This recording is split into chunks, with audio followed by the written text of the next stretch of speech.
আব্দুল্লাহ ইবনে সালাম রাদিয়াল্লাহু তাআলা আনহু থেকে বর্ণিত আল্লাহর নবী বিশ্ব নবী রাহমাতুল লিল আলামিন ইরশাদ করিয়াছেন যে আল্লাহর প্রিয় বান্দা বান্দীরা এই চারটি কাজ করতে পারবে, ওই আল্লাহর প্রিয় বান্দা বান্দীরা নিরাপদে সহজে আল্লাহর তৈরি জান্নাতে প্রবেশ করবে। সুবহানাল্লাহ।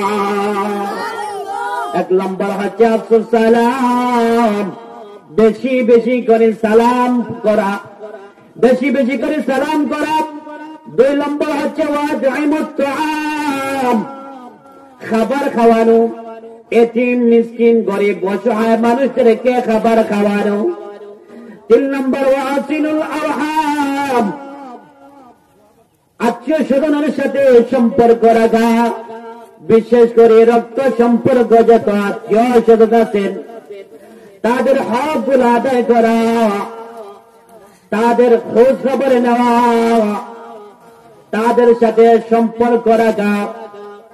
4 নম্বর ওয়াসাল্লু বিল্লাইলি ওয়ান নাস নিয়াম, যখন মানুষেরা রাতের বেলা ঘুমিয়ে যাবে আল্লাহর বান্দা বান্দি আল্লাহর ভয়ে, জাহান্নামের ভয়ে, পরকালের ভয়ে ওই আল্লাহর প্রিয় বান্দা নামাজে দাঁড়ায় যাবে, নামাজ আদায় করবে।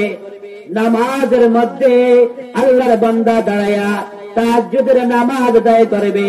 আল্লাহর নবী বিশ্ব নবী রাহমাতুল লিল আলামিন বলেন, ওই চারটি কাজ যে আল্লাহর প্রিয় বান্দা বান্দি করতে পারবে। 1 নম্বর আফসুস সালাম, যে ব্যক্তি বেশি বেশি করে সালাম করবে।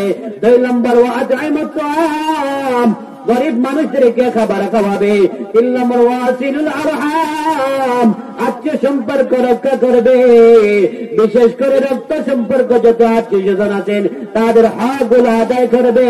ওয়াসাল্লু বিল্লাইলি ওয়ান নাস নিয়াম, রাতে যখন মানুষ ঘুমিয়ে যায় আল্লাহর প্রিয় বান্দা বান্দি আল্লাহর ভয়ে, জাহান্নামের ভয়ে, পরকালের ভয়ে জান্নাতের আশা নামাজের মধ্যে দাঁড়ায়া যাবে।